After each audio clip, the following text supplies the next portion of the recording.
उनका तो इशारा होता है सत्संग के माध्यम से, वो बहुत इशारा दे गए और वो कह के गए थे एक सत्संग के भजन के माध्यम से 2 लाइनें कही थी उन्होंने, पाप का घड़िया भरवाड़ो है और कालवली का खप्पर चाल वाला है।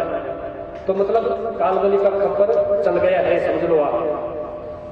संतों की वाणी में कोई संशय नहीं है और नहीं होना चाहिए ऐसे सामर्थ्य लोगों के लिए। तो पाप का घड़िया सीमा से बाहर बढ़ गया है। यदि आप भी सजग नहीं रहे, अभी भी सजग नहीं हुए, नहीं खड़े हुए, इस मतभेदों को भुला करके, इस जाति पाति को भुला करके, जाति एक है बस, मानव।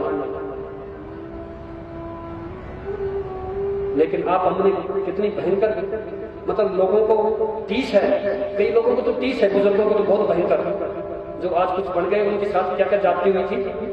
हम उनको ठीक करने का प्रयास करते हैं, खुद ठीक होने का प्रयास नहीं करते। ये सबसे मोटी कमजोरी हमारे अंदर। इस कमियों को जब तक नहीं सुधारोगे तब तक हमारा भला नहीं हो सकता है। ठीक है, जीवन तो विचरण तो पशु पक्षी भी कर रहे हैं, अपन भी ऐसे करते रहे, करते पीते रहेंगे। सजनों, देश आजाद हुआ था, इतनी मारकाट नहीं हुई जितनी मारकाट 1971 में हुई थी, और अब उससे ज्यादा होने वाली है। आप अपने भर में मत रहना कभी भी, वो समय बहुत नजदीक आ गया है।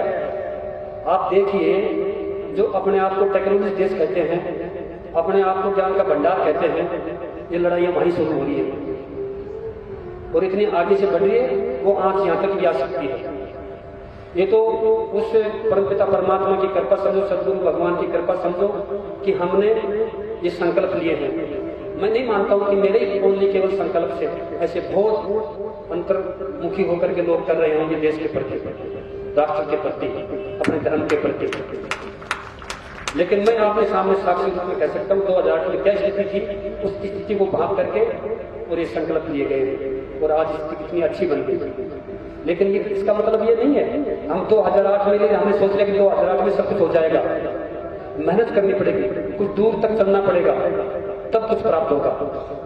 हम अतले में सब्जी उगाने का प्रयास करेंगे तो नहीं उगेगी, उस समय पर ही उगेगी। बस आप तो अपना प्रयास करते रहिए।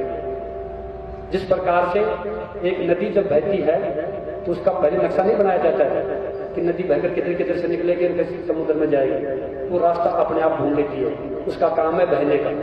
जैसे जैसे उसको रास्ता मिलता है वो रुकती नहीं, चली चल जाती है।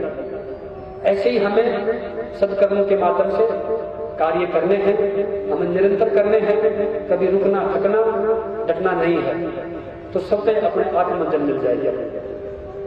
और यदि हम इससे बचेंगे अच्छाई करने से, तो फिर बहुत मुश्किल है।